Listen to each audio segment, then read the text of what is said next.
Be careful falling asleep during this episode because we are talking Sandman Season 2, and we're going back to the dreaming here on Two Geeks and a Microphone.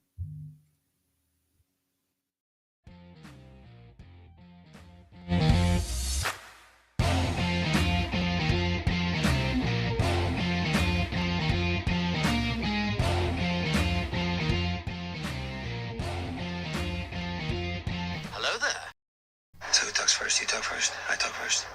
I'll talk first. Good morning, everybody. Welcome to Two Geeks and a Microphone. I am your co-host, Mr. Stephen Boster, along with the one, the only, Mr. Michael, the crazy guy on the disc golf course himself, Mr. Michael Shanks. Say hey to everybody, man. Good morning to all you geeks out there in Geekdom Land. Yeah, unfortunately, we haven't had a lot of time on the golf course or as of late. We did play once this week, but it's been like crazy hot here. Sorry, I'm trying to get my glasses cleaned off.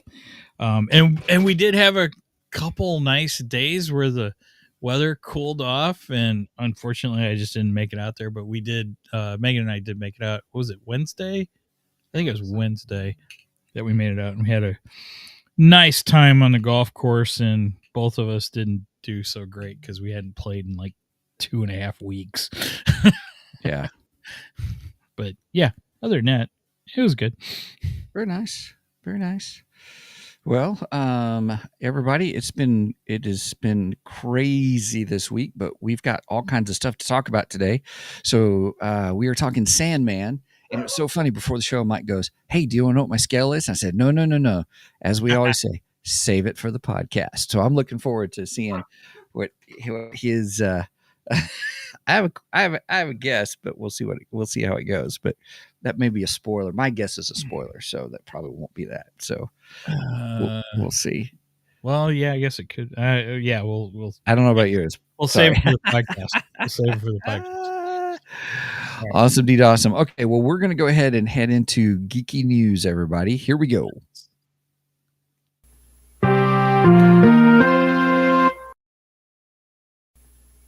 All right. With that, Mike, I'll let you go because you've got a lot, and I don't have mine set up anymore because I think it was pulling my resources, sharing my screen today. Trying to find the right screen now. Where's the screen where it was at? Oh, for share screen? Right here. I got it. There we go. There we go. I got you covered. Sorry. Awesome. Because I had it all set up. So yes.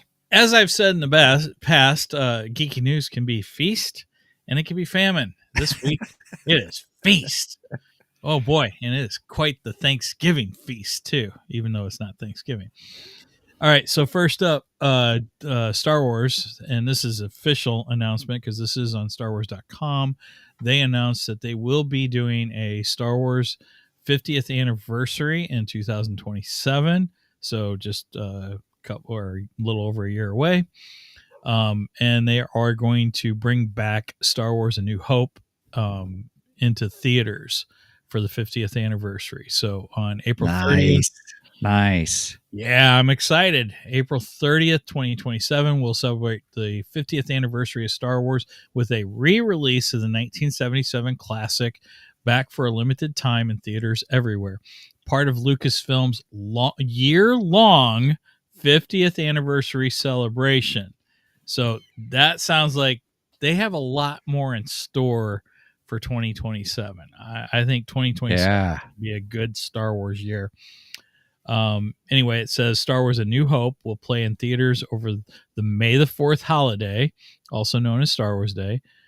Switch on your targeting computers and keep your eyes on StarWars.com for more details, including when and where to buy tickets to this once-in-a-generation event.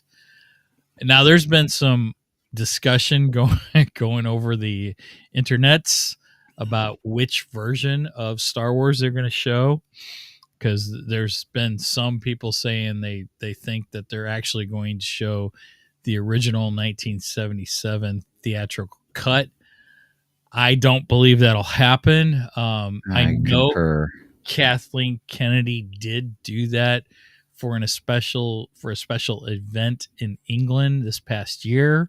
Oh, but I don't think they will do it because I think they will stick to George Lucas's original mandate that the original not return to theaters. In fact, the original just not return, period.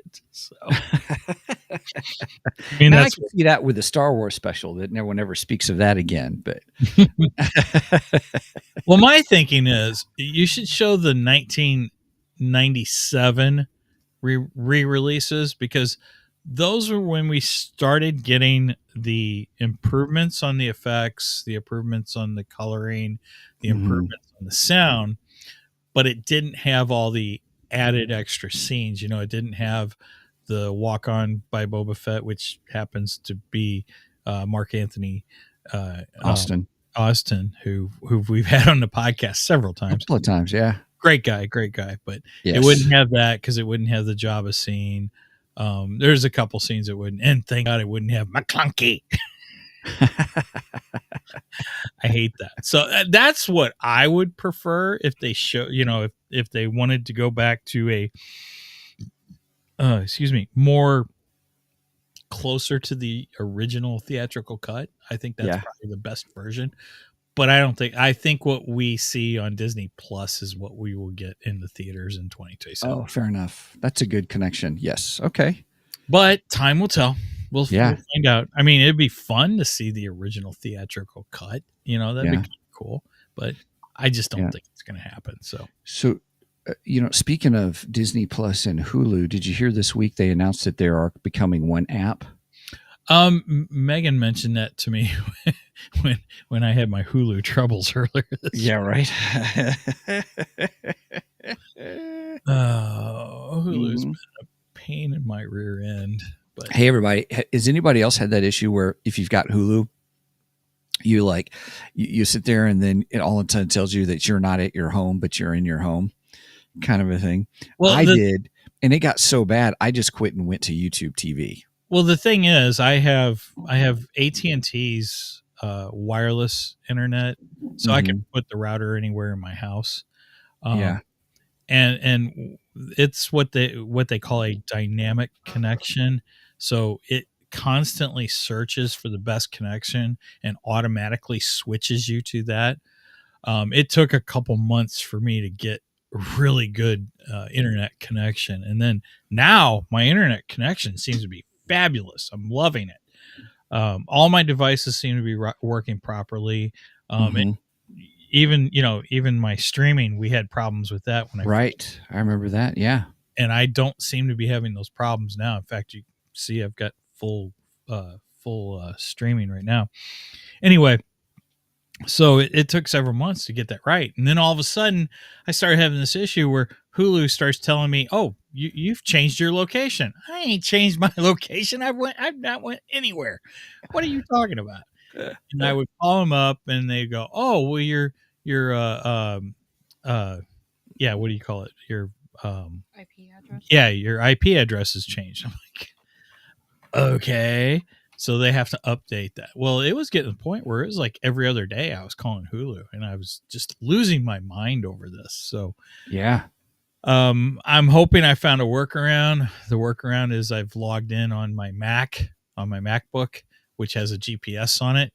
And I've watched a video saying that if you log into like a mobile device that it will kind of change with it, or mask it from changing. So I'm hoping that fixes the problem. We'll see. So if anybody else has had this issue, how did you get around it? Leave us a comment. Right. It'd be awesome. Anyway, let's go back to geeky news. Sorry. No, that's okay. I went off on a rant there. You did, but that's okay. All right. So Star Wars coming 2027. Look for that. Yep. A little bit sooner, Batman.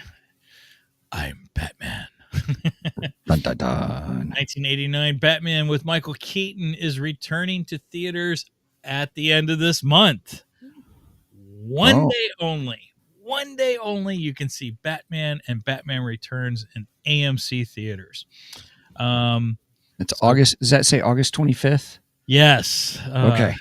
Oh man, I so want to go see it, but the closest AMC to me is probably Alton. Okay. August 25th is a Monday. Now, that is Brenda's birthday weekend. I've already taken Friday off, which is her birthday, August 22nd. And I'm like, oh man, maybe I should take Monday off. But is it wrong to go see Batman on Brenda's birthday weekend? Did you say yeah? Yeah. You're supposed to be on my side on it. Unless she wants to see it.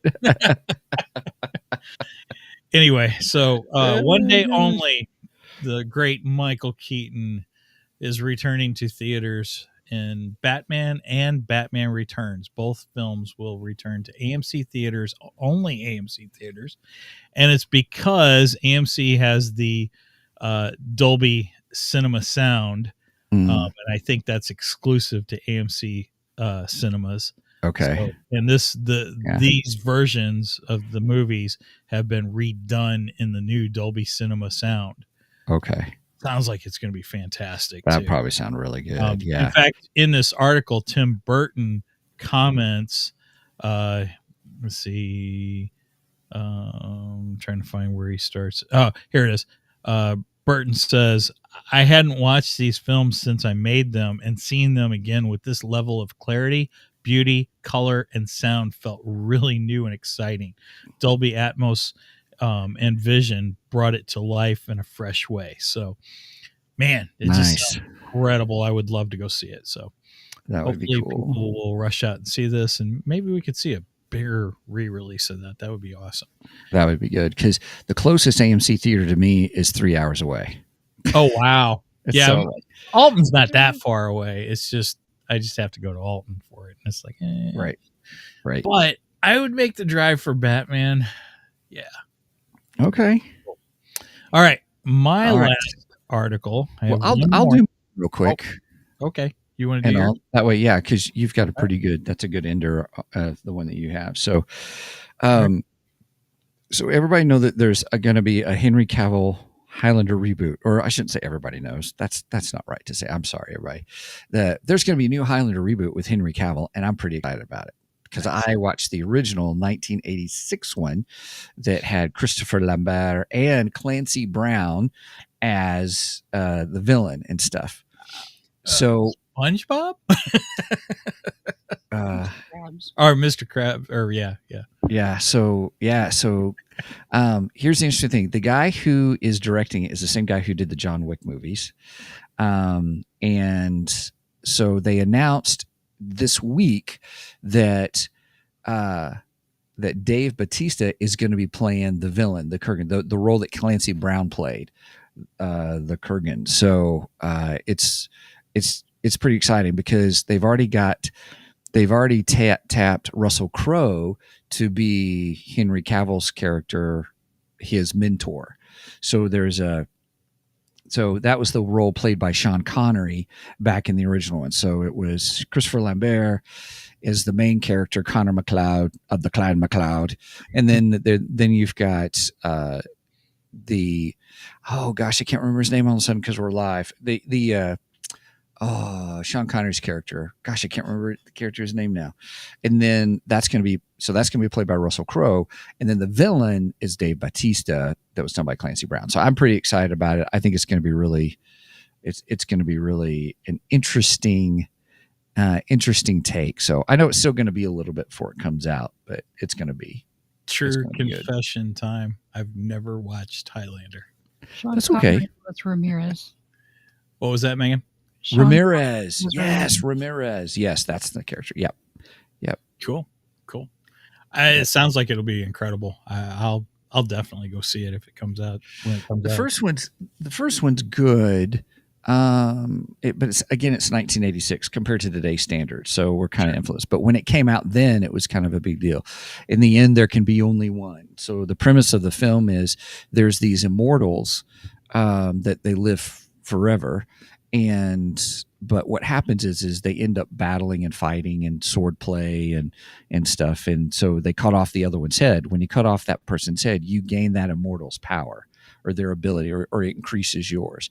And so then there's the prize at the end. So there can be only one, is that then one person gets the prize and you don't know what that is until you get to the end. And then there's different themes on that and stuff. But it's an interesting take on it. And so churches are holy ground, so they can't fight on church grounds and stuff.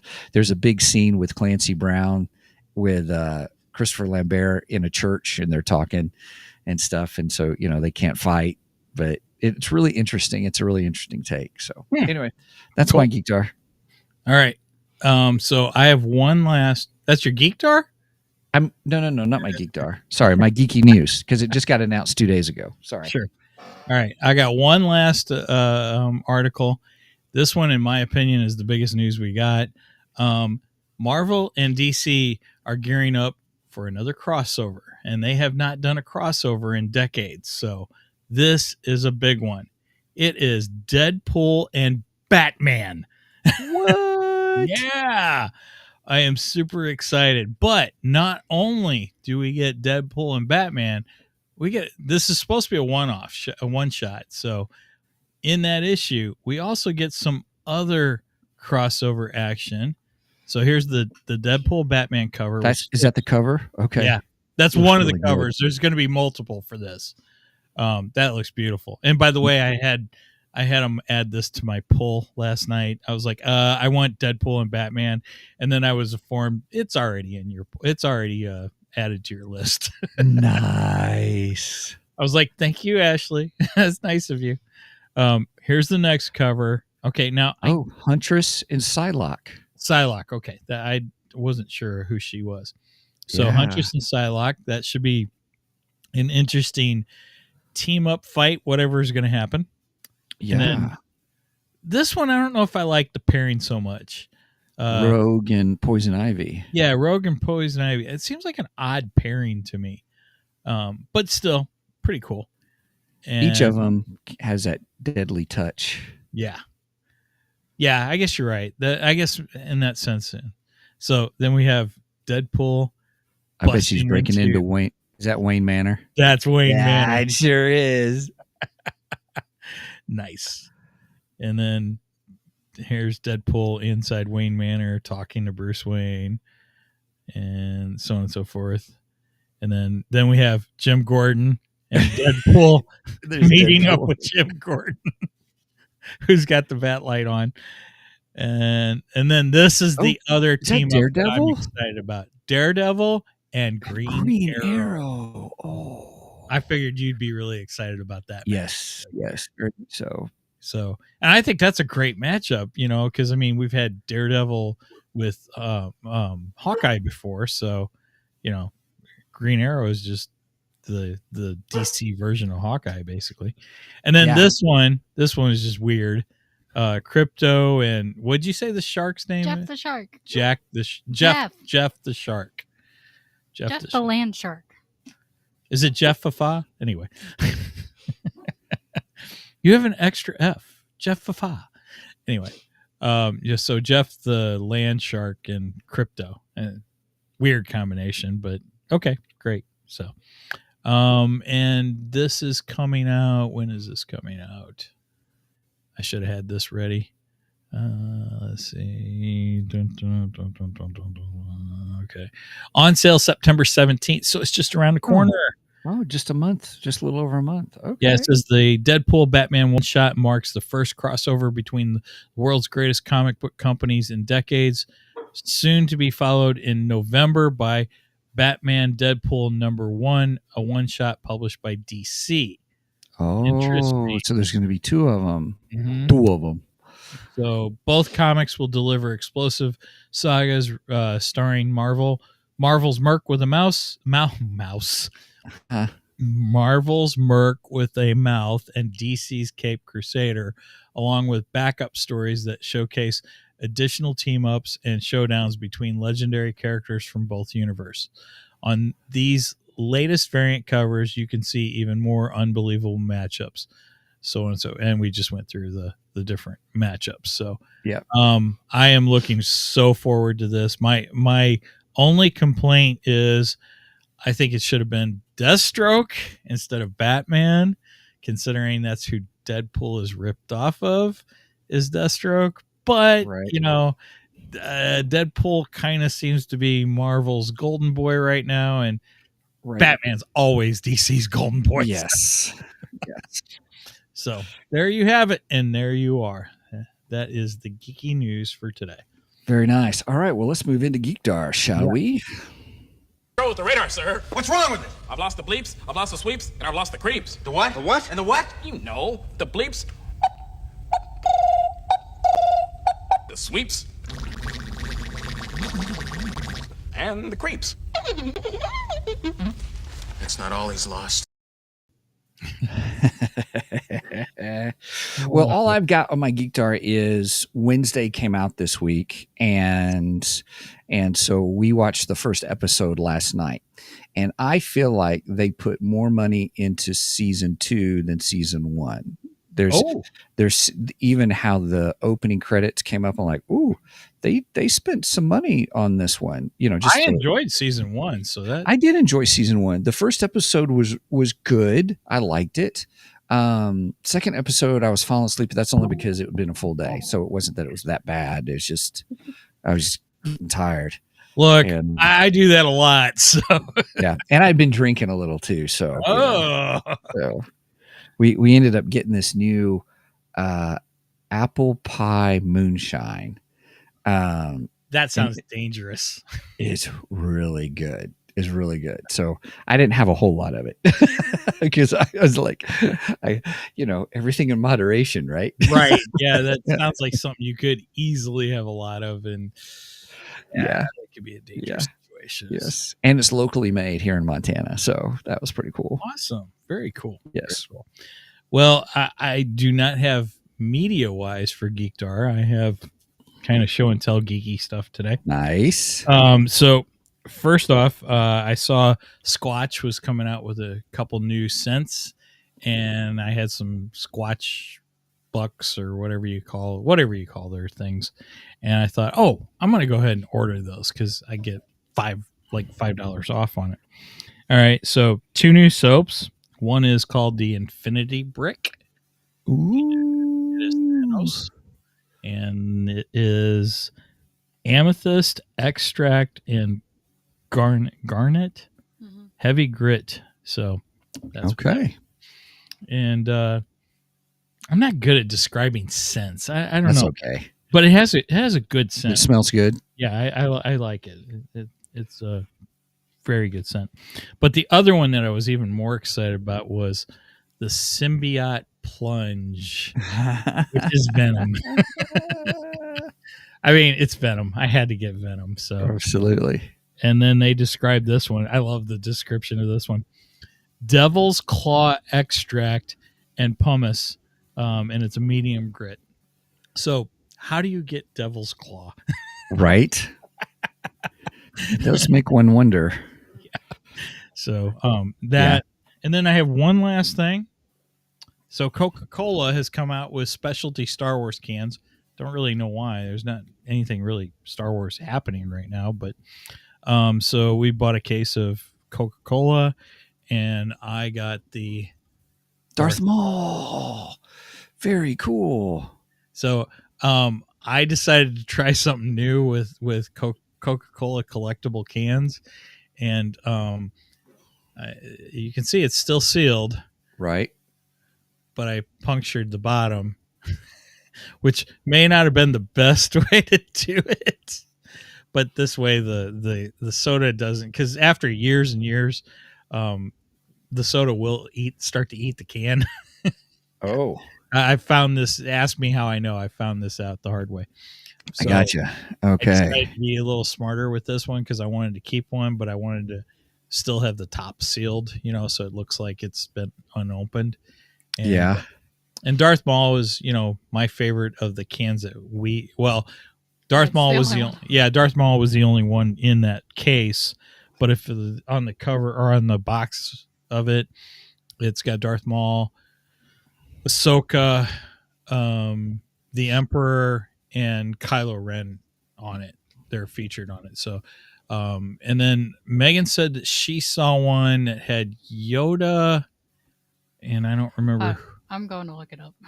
Okay, so Megan's looking up the other ones, but apparently there's, I guess, about 8 different specialty Coca-Cola cans. It's either Coca-Cola or Coke Zero. Coke Zero that you can get the specialty cans on. So it looks there's Maul, Ahsoka, Kylo Ren, the Emperor, Anakin, Vader, Leia, Yoda, Boba Fett. Ooh. I can't see. Or no. Yeah. So is Boba Fett one of the Coke Zero cans? I don't know. This one's got the regular Coke. Oh, really? Ooh, I'd like a It seems Boba like, Fett. except for Ahsoka, the regular cans. Oh, because those have. And I don't know. we also saw last There's night. also Chewie and what you're gonna say. Yeah, we also saw last night that Coca-Cola is putting them on some 20-ounce bottles too. I was just gonna say I found more. Oh, did you? Yeah. I'm more excited about the cans, though. I think the cans are a lot cooler. Although with the bottles, you could just take off the label and stuff.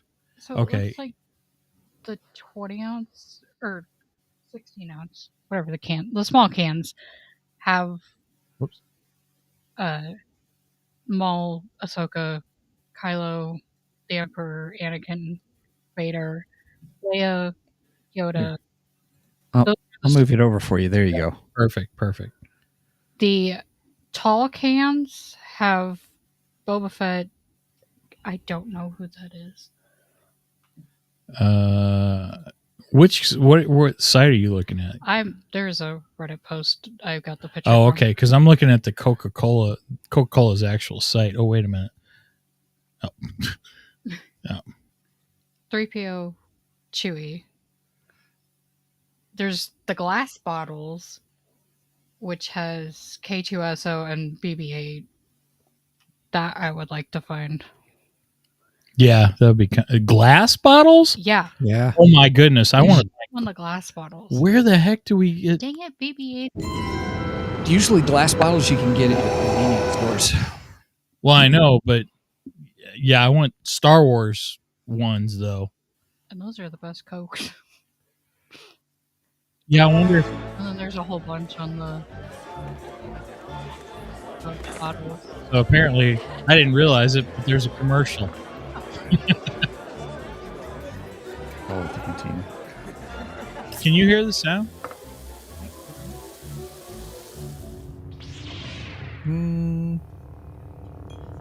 I sort of hear it, but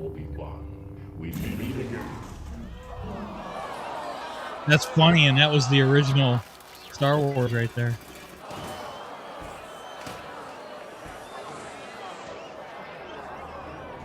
And drinking a Coke brings everybody together.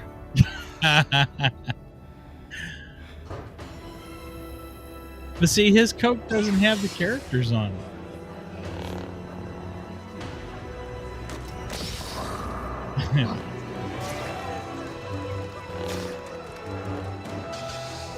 And everybody starts lighting their lightsabers in the theater. This is funny. Oh my gosh, this is hilarious. So for those listening, yeah, go ahead. Yeah, there's a theater, they were showing Star Wars. Star Wars gets cut in the middle of it, and everybody loses their mind. And now we got a Darth Vader, and yeah, and I guess he's supposed to be Anakin. I don't know, or not Anakin, but Luke. Oh, now we got Darth Maul popping in with the dual lightsaber too. Oh, and here's Ahsoka, and the Emperor's smiling at him. Oh, you got the Wilhelm scream. Yeah, we got the Wilhelm scream. That's awesome. And a Death Star. That's blowing up with popcorn. Oh, and apparently 3PO's running the camera. Yeah. No, we're going to get a copyright strike, I guarantee it. Probably so. Well, we're talking over it. Maybe Yeah. it won't. Hopefully Maybe we'll it be won't, okay. Like we're just showing the commercial. Definitely with that iconic music though. Oh, and then the end, a hand pops up with the Darth Vader. Or I mean, it looks like the Darth Vader glove. I don't know. And then he's holding a Coca-Cola bottle, a glass Coca-Cola bottle. Oh, it's Boba Fett. That's funny. Okay, that was funny. All right, let's remove that. So so I got one of the specialty Coke cans. I got the Darth Maul, and I had to save it because it's Darth Maul, you know. Right. Anyway, Here, I'll Oops. take that off real quick. I got it. There you go. cool. All right, so that's what I have for Geekdar: soap and Okay. Coca-Cola. There we go. Strange Geekdar. That is. That is. Let's go, shall we? It's time for the main event. All right, coming back now. Here we go. Let's do this. So, hey, everybody. We are, man, that took half an hour. We only got with the season, so that was good. Like I said, it's either feast or famine, man. Right? We didn't even discuss how we were going to handle this. So we are discussing the first 6 episodes of the Sandman season 2, which is available on Netflix. It is a Neil Gaiman story. And some other writers too. I can't remember who are the authors of Sandman comic book. Well, I think Neil's the main, though. He's the main one, yeah. Right. Yeah. Yeah. I mean, I'm not trying to take anything away from anyone, but Neil Gaiman, Joe Simon, and Jack Kirby. there you go. Okay. Its artists include Sam Keith, Mike Drenenberg, Jill Thompson, Sean McManus, Mark Kemple, Brian Talbot, and Michael Zulli. Lettering by Todd Klein and covers by Dave McKean. I didn't realize Jack Kirby was a writer for this. Wow. I mean, that's like comic book royalty, Jack Kirby. Yeah, he's one of the creators along with it. Yeah. And this is the Hellblazer universe, if I remember right, too. Yes. Yes, it is. Yeah. Sandman kind of got a reboot in the 80s, I want to say, with Neil Gaiman's story. And yes, it is a part of the Hellblazer series, which is why we get sort of a character, a returning character in this season, which I forgot she was in season 1 till I saw her. I was like, wait a minute. Oh, that's right. Megan reminded me. She's like, Dad, she was in season 1. And I was like, oh, I forgot. I completely Her, I forgot remembered. Yeah, I did not remember her at all. I didn't remember that he had a son either. Oh, spoiler alert. Right. I still don't know if they breached that in season 1. I can't remember. Do you I remember? don't remember. I don't either. I didn't It go was back like- and watch season 1 now. Right, I didn't either. It's it was 2 years ago, so some of it was difficult to remember. Some of it was easy to remember. I have to say I do enjoy this show. I think I find the story very interesting. And there's something going on that I can't figure out, and I am pretty freaking sure it's desire is behind the whole thing. Oh, okay. Okay. So Okay. which we'll get into that a little bit, but I think Desire or delirium? I'm sorry. Desire. No, desire. No, desire. Yeah. I really think we need to go back and watch the last episode of the first season. It may not hurt. It may not hurt at all. So everybody, what we're doing is we're doing the first 6 episodes of season 1 today, and then next week we're doing the last 5. We haven't talked if we're going to do the last episode, which is a story with death. Is that like an extra thing? They did that in season 1. Yeah, they did that in season 1 too. Yeah. And if I remember right, I thought I liked what they. Mm-hmm. And it was more of an animated thing, wasn't it? Yeah. In season 1, yeah. Season 2, it's not, but Okay. yeah. All right, cool. So, I didn't even realize they were doing that. Okay, that'll be fun. That'd be a fun little extra. But yeah, I like most of the characters in this. I like the dynamics of the family, the quote unquote family, because you have the gods. I don't know how else to Yeah. describe them. The gods over their realms and stuff, sort of like a Greek mythology type. Yes, there's a huge tie-in with Greek mythology, it seems. Right. Yes. And because you've got what? Death, you've got delirium, you've got desire, Destiny, destiny, dream, and dream, destruction. Yeah. I I liked how the first part of the season really, yes, and despair. Good call, Megan. Mhm. I like how the first few episodes begin to set up the whole family dynamics. I really Yes. enjoyed that. I did too. Of the endless. So there's the endless. So that's the ones that we said, dream, destiny, desire, destruction, delirium. Lots of D's.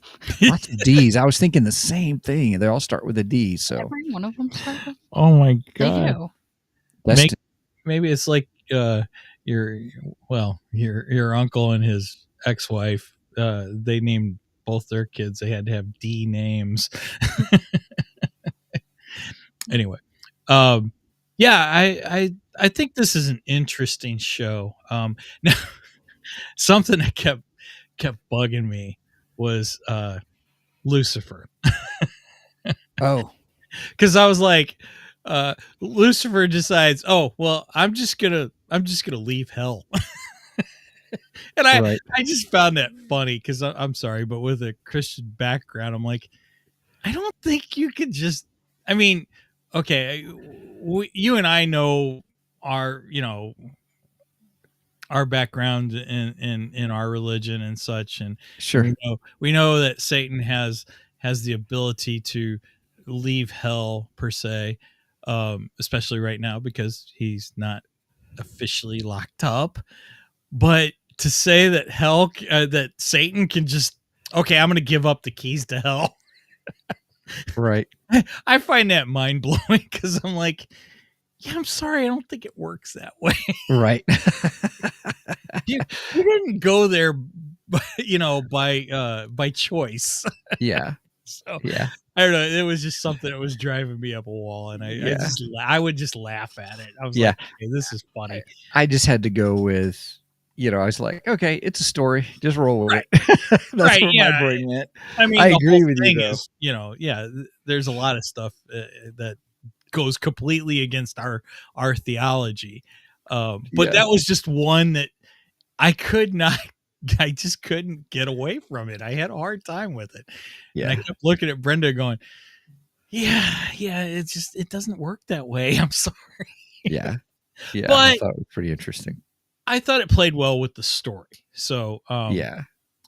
So Yeah. It's its own mythology, just like Supernatural. Also, the show Supernatural has its own mythology and That's stuff Megan's as well. area there. I don't know anything about Supernatural, but yeah, she said Lucifer's in Supernatural too. Yes. Yeah. And Cain of Cain and Abel. Oh yeah. Yeah, because you got the mark of Cain and Supernatural. Yeah, so Cain and Abel, I forgot about because they were in season 1 also, and I completely forgot about them. It's like the weirdest rendition of Cain and Abel, right? Yeah, the mythology that Gaiman created was interesting. It wasn't. I mean, it's its own mythology, its own story. That's like, even I equate it to like C.S. Lewis. C.S. Lewis used mythology. In fact, he mixed his theology when creating the Chronicles of Narnia, and to tell a story, kind of a thing.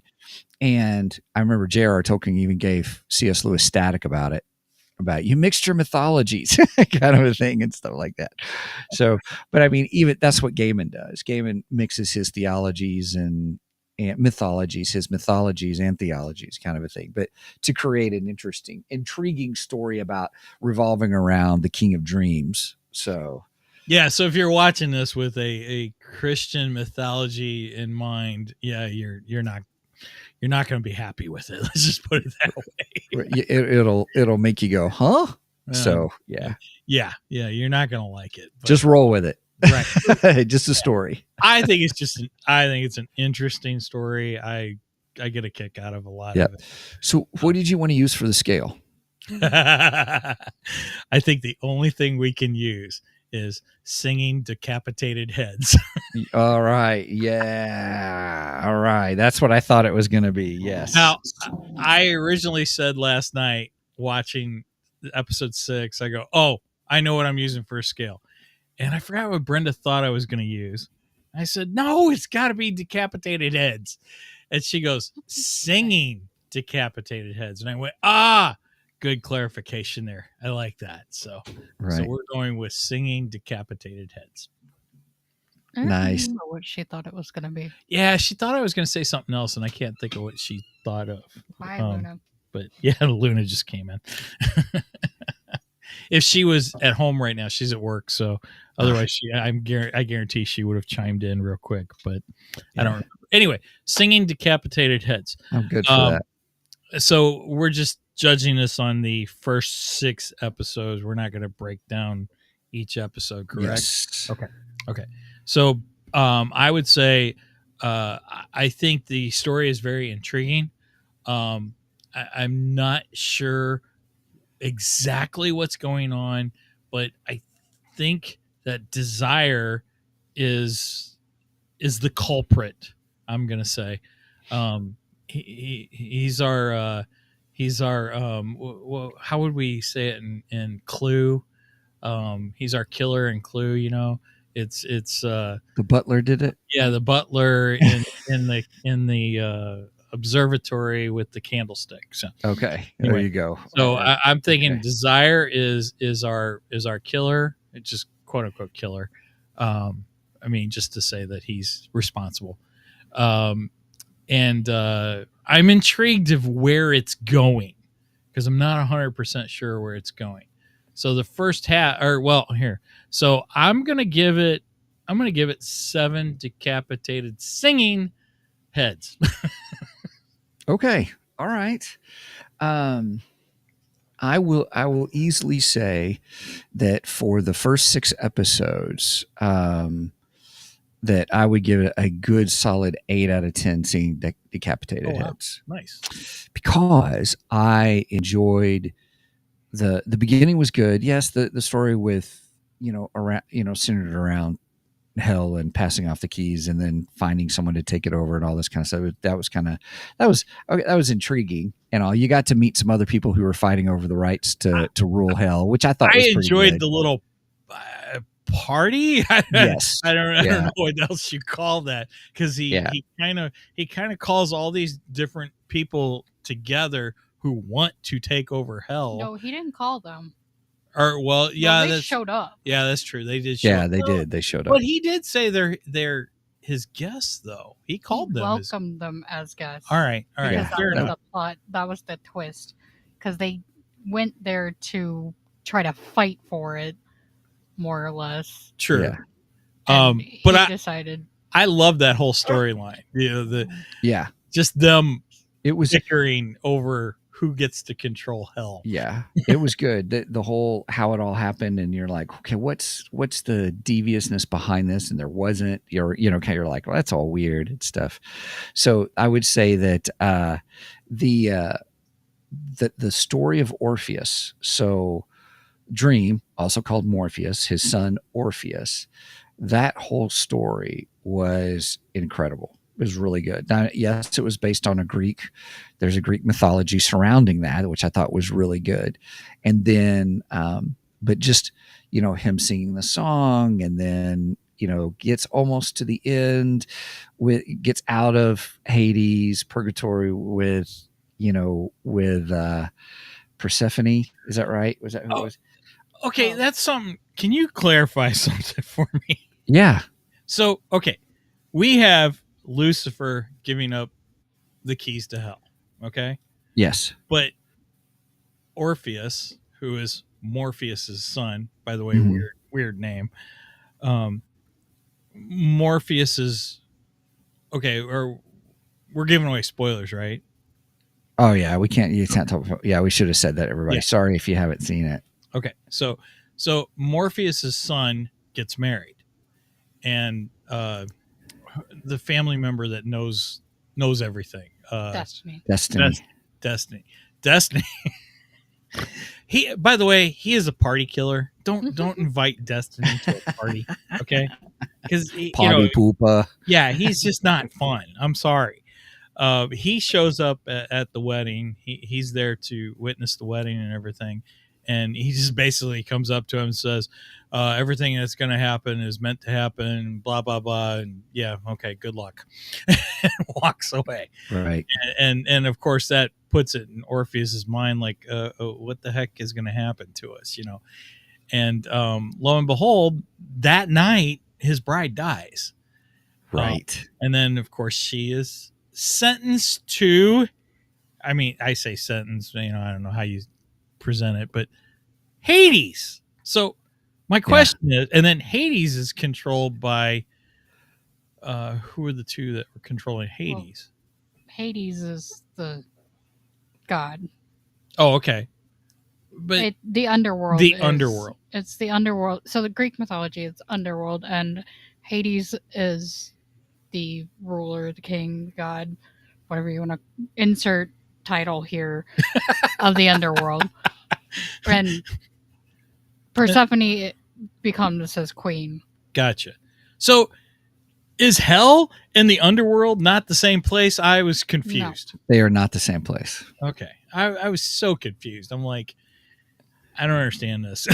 this Yeah. It was not clicking in my head. It didn't make Yeah. Again, different mythologies and different realms. So it takes more, in my opinion, it takes more of a pluralistic view from a theological standpoint. In other words, all these realms happen all at the same time in different ways. So it's not like if one religion says it's this or one mythology says it's this, they're just all there in different ways in different places. But the underworld seemed to me basically hell, though.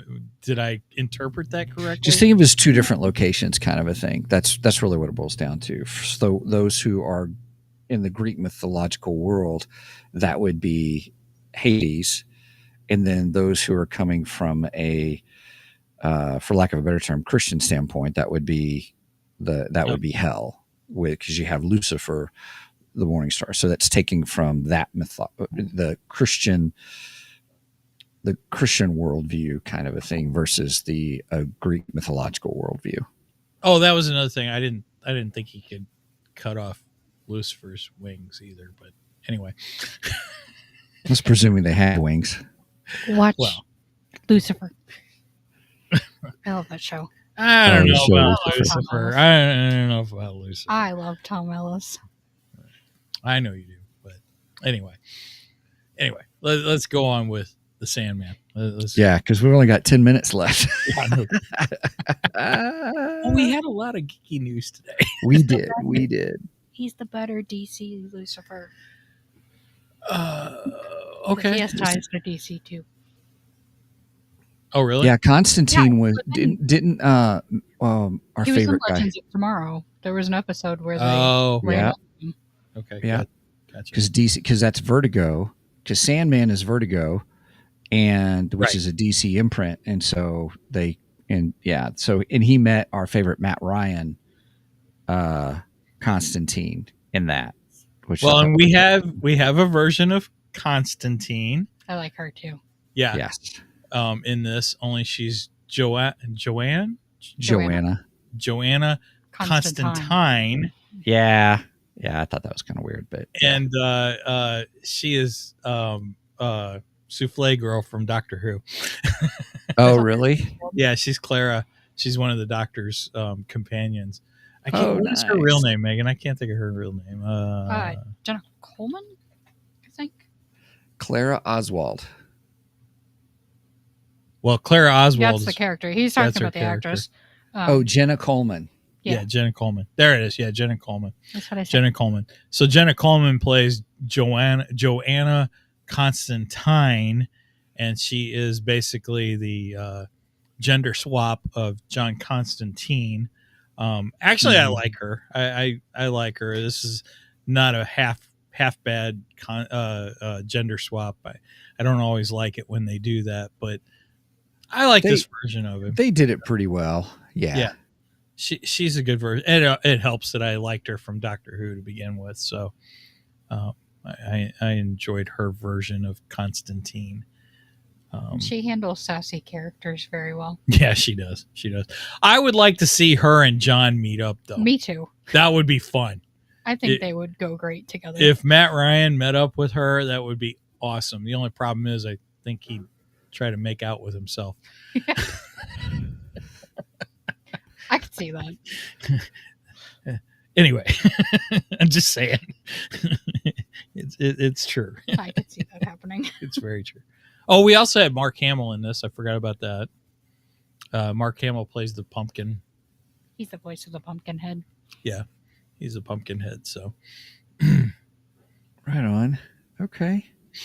I went down a rabbit trail of that character or the actress because I was like, what else has she been in? So besides the Doctor Who, so that was interesting.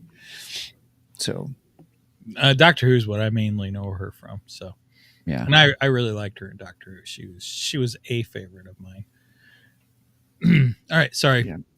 I kind of that's all right. derailed you there a little bit. You did. So I would say overall, I mean, I really enjoyed the Orpheus story. There's something about the Orpheus story. Granted, that is in Greek mythology, that story, but it was just so neat to see and then how it tied in with Dream.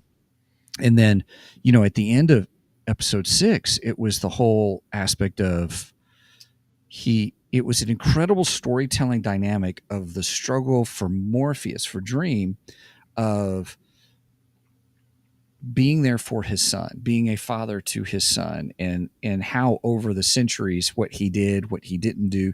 You got to see what Joanna Constantine got involved in that, or the earlier I don't know how to say the one that was older, kind of not an older incarnation, I guess is the way to say that, is really the best way to say that. And so then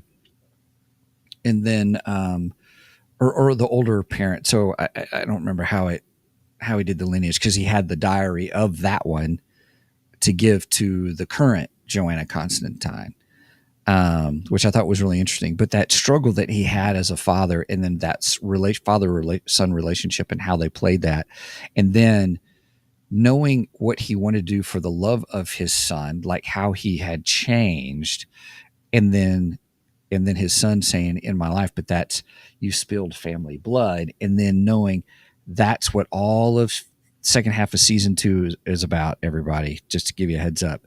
It's that dynamic of this world has laws and rules. And so what happens, and then what do you do with that? So it was really fascinating. It was really interesting. Well, and we also have the storyline of Dream and Delirium hunting for their brother Destruction. Yes. And because Delirium comes to Dream, so they have a meeting. The entire family has a meeting, but Destruction doesn't come to the meeting, and he says that he doesn't want anyone coming after him. He wants the family to leave him alone, so on and so forth. But Delirium, she becomes kind of delirious with this whole fascination of where her brother is, and she wants to go after him. And she starts meeting with the other members of the family, asking them to go with her. Well, she goes to Desire, and Desire really puts this into her that she has to go find Destruction, because desire gives you what you desire. And then when she goes to Dream asks her, so did you go to Desire? And she says, yes. He said no. Which I like her demeanor. She's right, interesting. Yeah. And but I think Desire also affects Dream, because then Dream says, okay. First he said no, and then he changes his mind and he wants to go. Well, and Desire showed up there. So I think Desire puts it into Dream. Of course, we also find out that Dream has an ulterior motive. Dream wants to find his love, who had died and went to hell for 10,000 years. And then when hell was shut down, she basically was let out, and then she won't have anything to do with Dream anymore. So that's Mhm. his real desire to go after her. So I think this entire thing is concocted by desire. Mhm. I don't There know what his underlining So motive. you haven't seen the second Motive. half yet, right? Or No, you I have not watched the Okay, second. I have. I've seen them all. Oh, okay. So you know. So there We were there are watching an episode a night is what we were doing. Oh, nice. Yeah, nice. So that's kind of what I did. And well,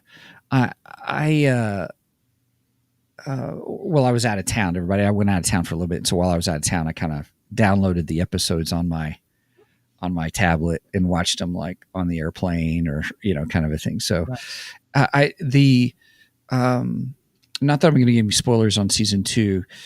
What I will say is we've been given spoilers all through this little discussion. Right, but you haven't seen the second half of season 2. Excuse me. It is interesting, and it does make you wonder. The second half does make you start asking that question: who's behind this?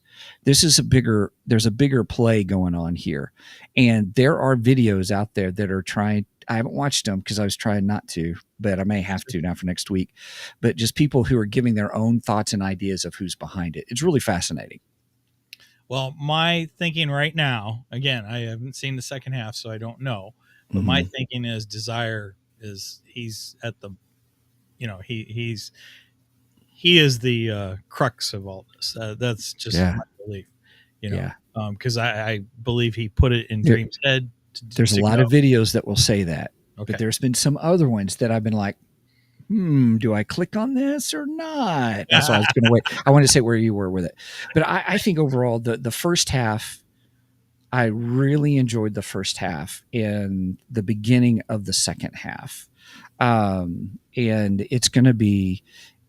I can't wait for you to watch it and get your input and stuff like that, especially with that thought in mind, with where you're at. Because I didn't. When I went through the first 6 episodes, I wasn't thinking who was behind it.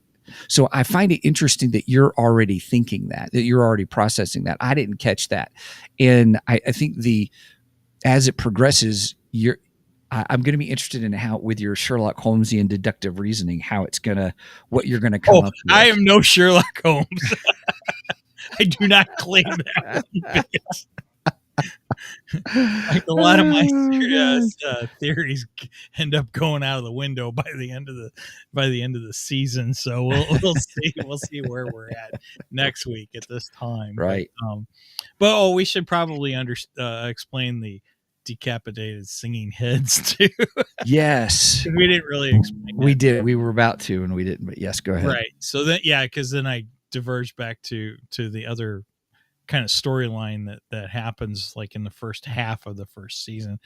But then, we have the wedding, so on and so forth. His bride dies, and then he goes to Hades or the underworld. He goes to the underworld to try and get his bride back to negotiate with Hades and what did you say her name is, Megan? Persephone to bring her back.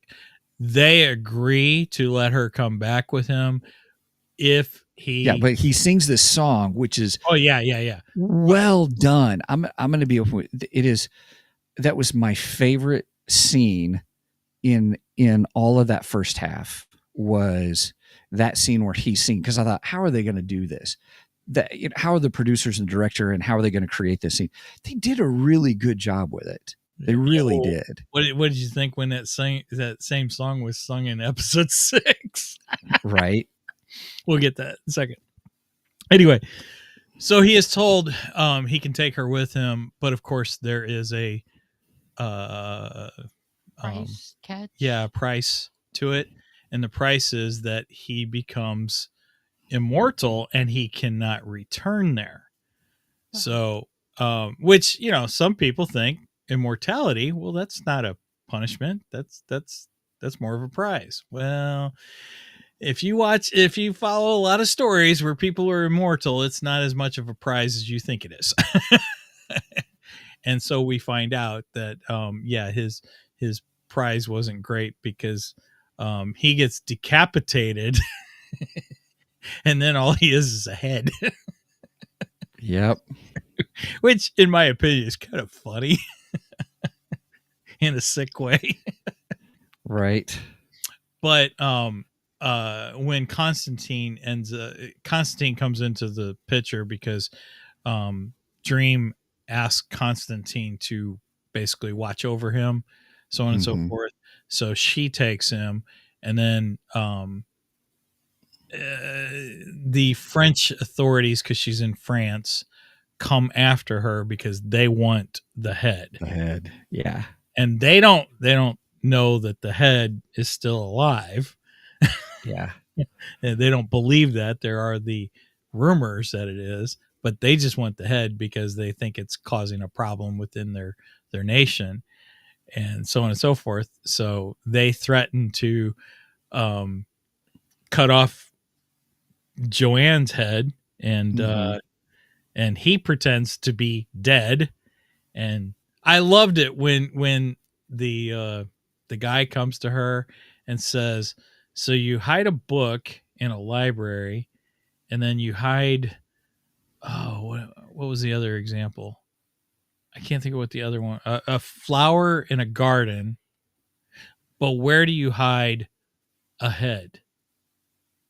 And it was like, oh, okay, It's French Revolution right. So yeah, French Revolution. So they got a pile of of heads heads. there, and that's where Orpheus's head was at. It was in that pile. Now that had to stink. I'm sorry. Right. That had to be gross. You know, your head is alive and it's laying amongst all these dead heads. Dead heads. Right. Not It was like like, ooh. the band's fans. Grateful Dead, that's what they call Yep. it. Grateful Deadheads. Dead. Deadheads. Yep. Anyway, so yeah, his head is in there. And then she finally reveals, yes, this is where the head is hidden. And then Dream tells her that he can still sing, and to have him sing the song. So the head starts to sing the same song that he sang in the underworld. Mm-hmm. But all of the other deadheads join him. It was an awesome scene. Yeah. It was really good. I think that was my favorite scene out of the entire Really?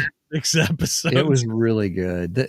There is so much that happens. This is not, one of my complaints about some of these Netflix series is it's kind of drawn out kind of stuff. You could tell a story.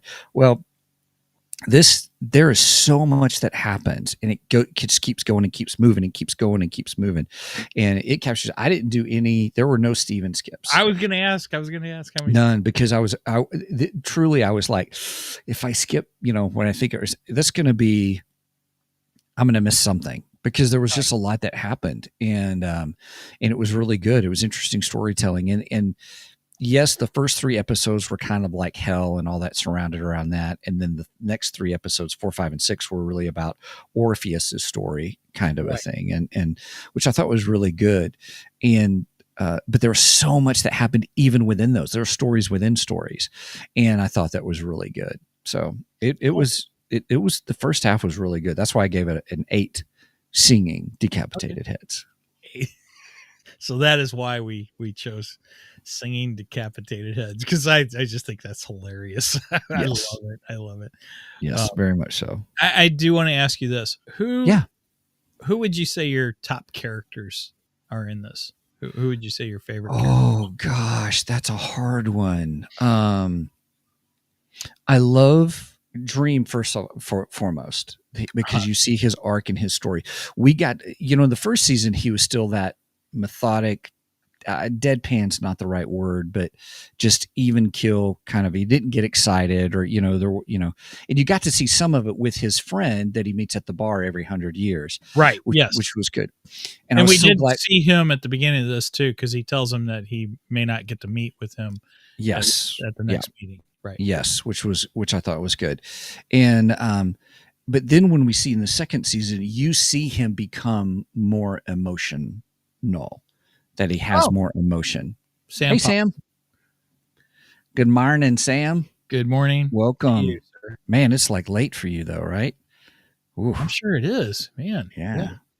So then, so that's my favorite. I did enjoy him in this one. I wouldn't have said that for season 1, but for season 2, to see his arc and his relationship with Orpheus, I really liked.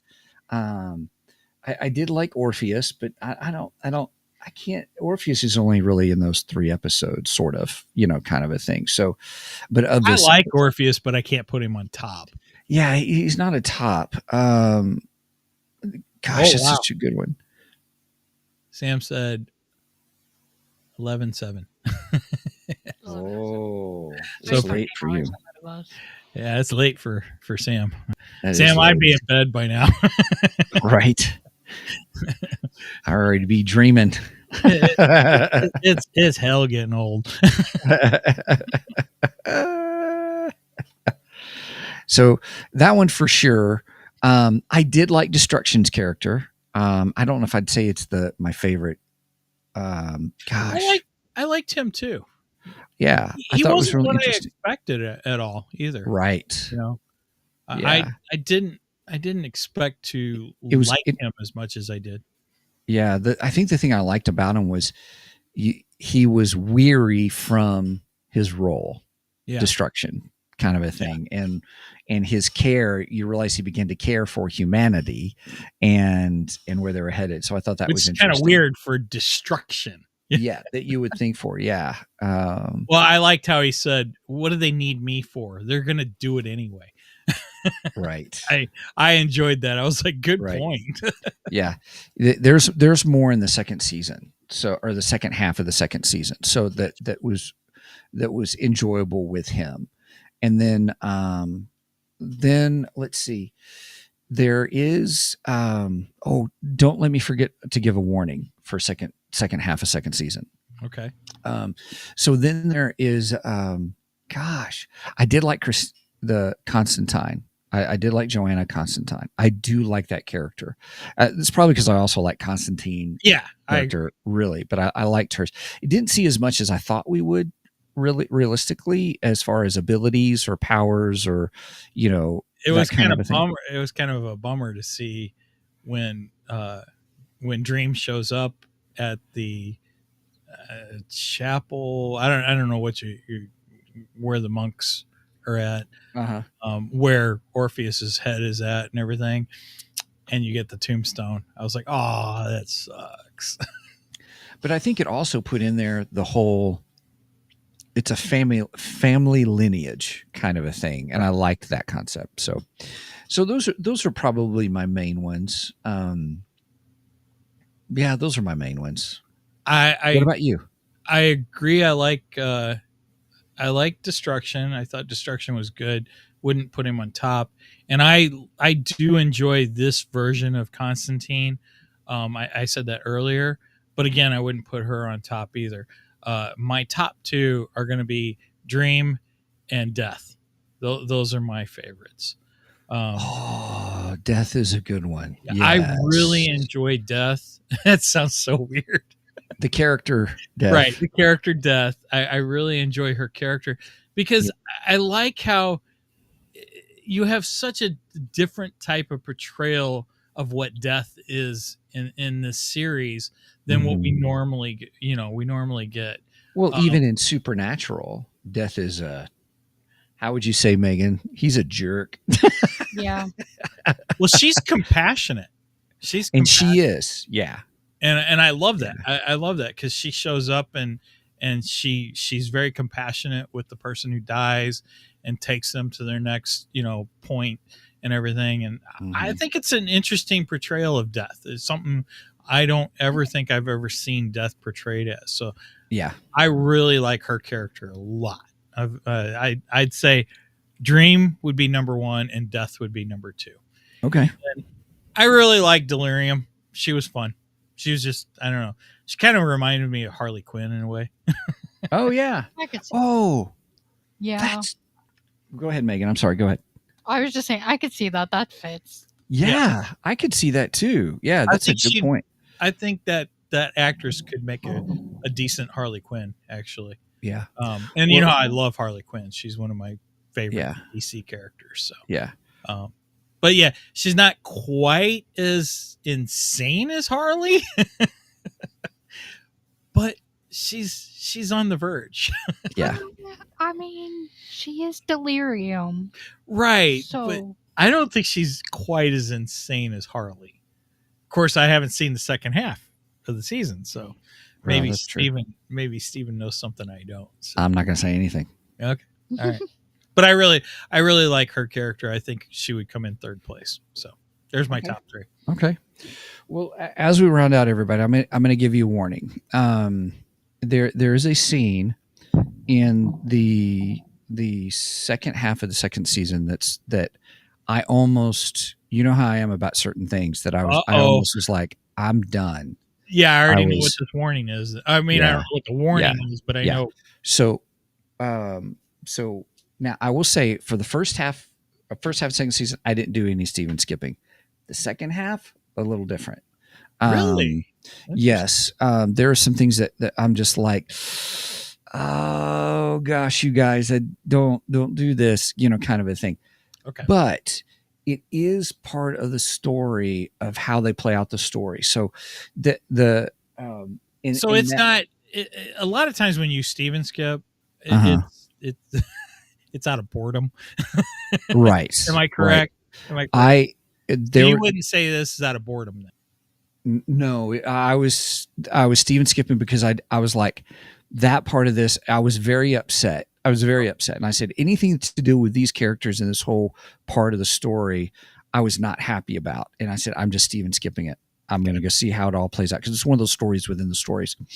And it does but then it does come out later, like even in the next episode. So it's pretty quick how they kind of adjust for it. But I'm not going to say any more than that. I just say, if you see that, it is part of the story. It does. I'm trying not to spoil it, but at the same time, I was very upset. And so between those 2 episodes, I was really mad about the show. And I didn't know if I was going to continue, to be open with you. So that's why that's why Steven skipped anything of that little story within the story. I was like, nope, you lost me. Nope, skip. Okay, now we've got someone else in play. Okay, Constantine. Okay, yeah, let's watch. So yeah, I'd watch those, but the other part, I was furious. Gotcha. And that's just, I have a rule. Some of you already know that rule, but in storytelling and shows and TVs, and it almost took it really too far. Okay. And all. So anyway, so I'm just gonna leave it at that. And then they do a cop out of a. I'm sorry. I'll wait till next week, everybody. Join us next week when Steven really goes off the hinge on part of this, and then you'll know if you watch it. This is going to be really interesting because it sounds like you really enjoyed the first half of the season. So I did. Yeah. Now I'm intrigued. Yeah. Nice cliffhanger for us to end on for today. Yeah. It's all intertwined storytelling, which is really interesting. And you've, but is it worth seeing? Yes, I have to say that. It is, because it all ties into the story. They do. I didn't know if they were going to tie it into the story. He says that very hesitantly. Yeah. Yes, kind of a thing. So, yeah. That's but anyway, I'll leave it at. That's all I'll say about that. I'll leave that for everybody. We can enjoy. So the second half, and then we can all rant together, or maybe not. So, okay, cool. All right. So overall, I enjoyed the first half of the season. I think it's an intriguing story, and I am looking forward to see. Maybe not what Steven said, especially after that.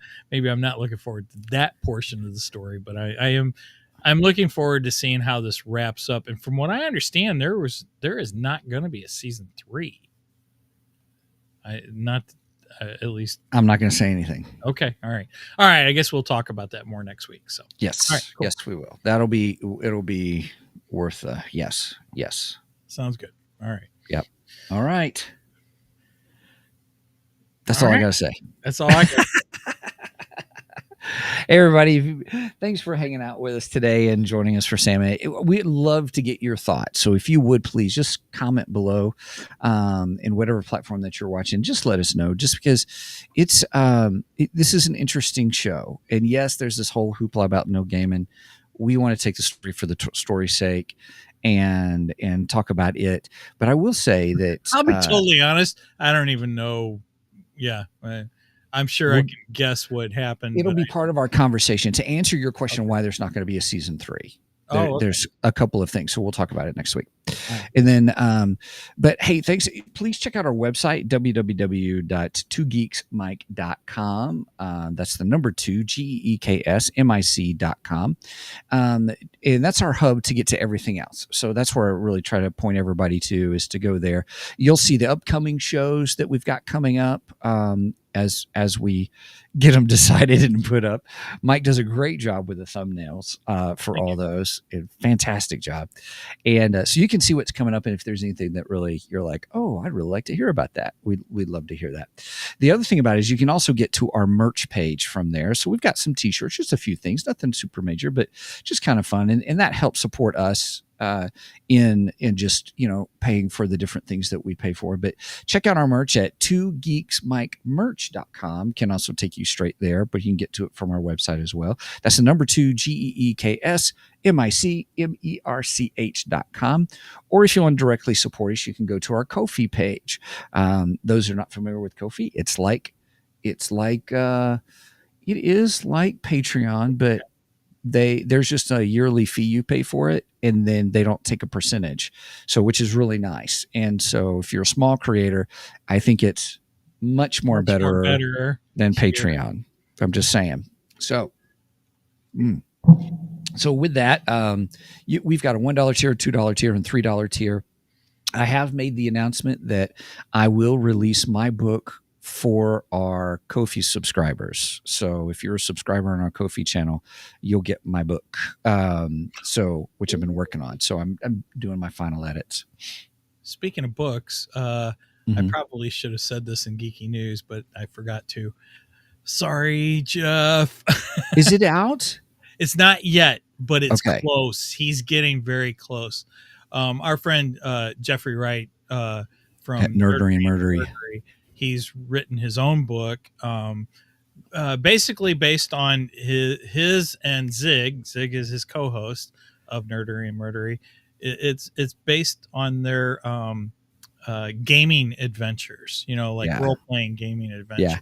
Yeah. Would that fall under, what's it called, lit RPG? Literature RPG? I guess. I don't know. You'd have to ask him. Yeah. When it comes out, we're going to have him on.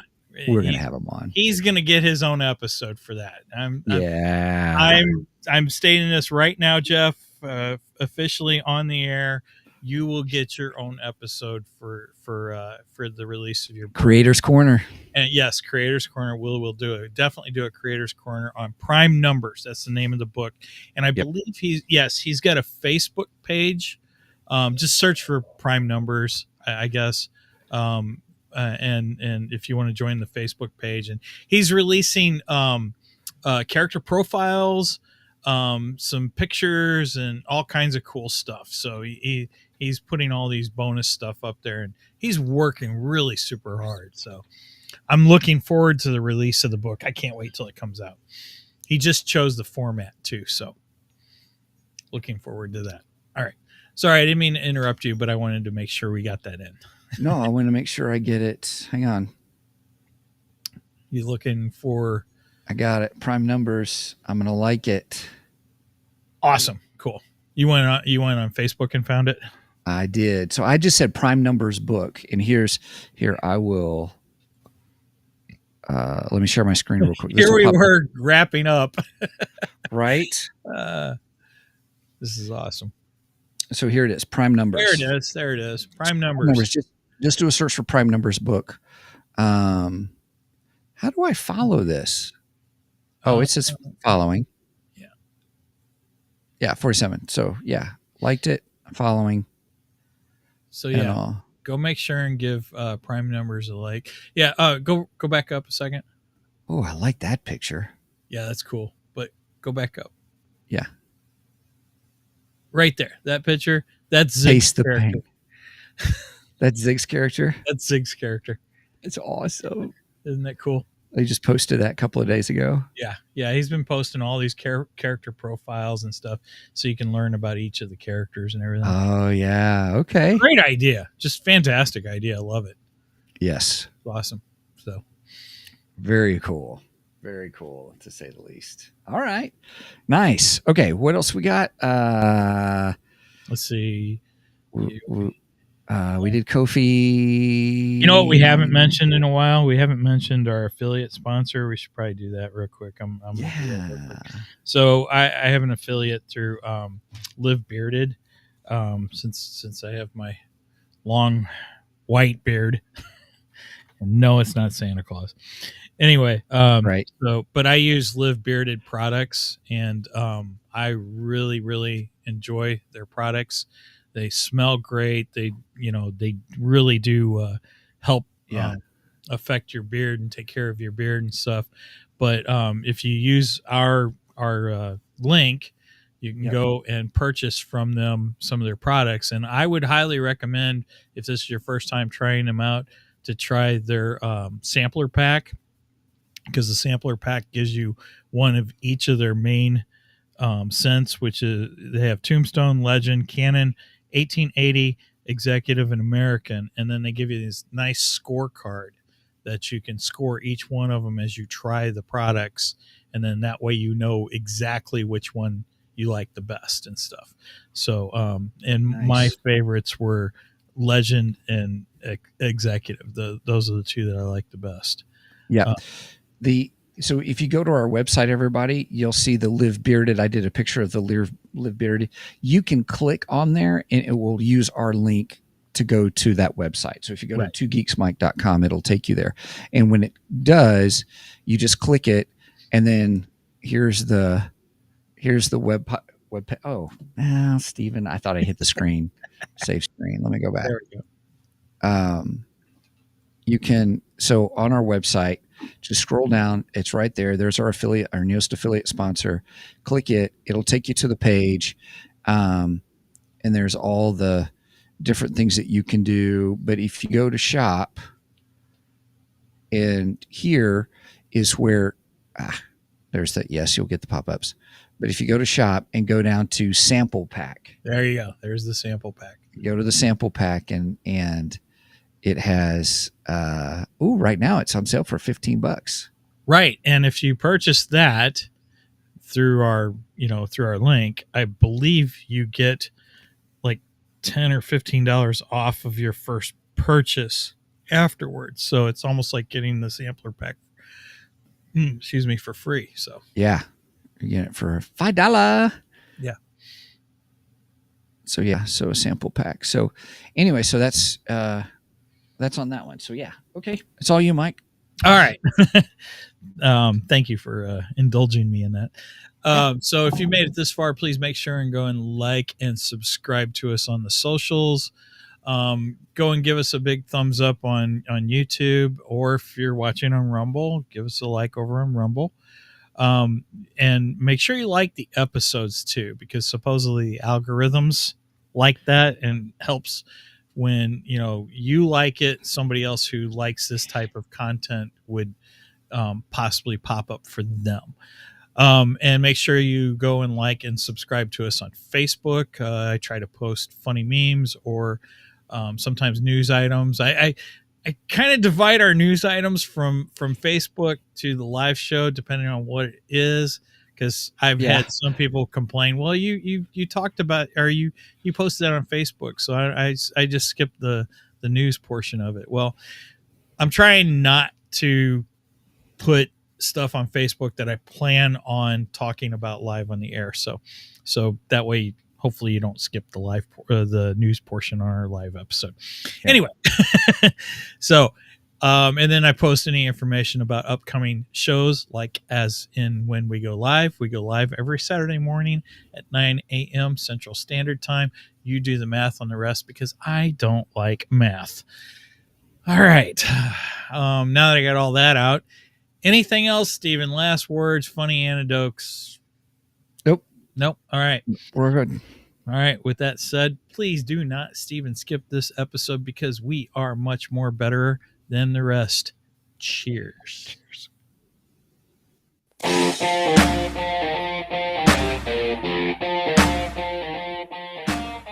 Thank you for joining us today on the Two Geeks and a Microphone podcast. Tune in next week when we will have more news and reviews.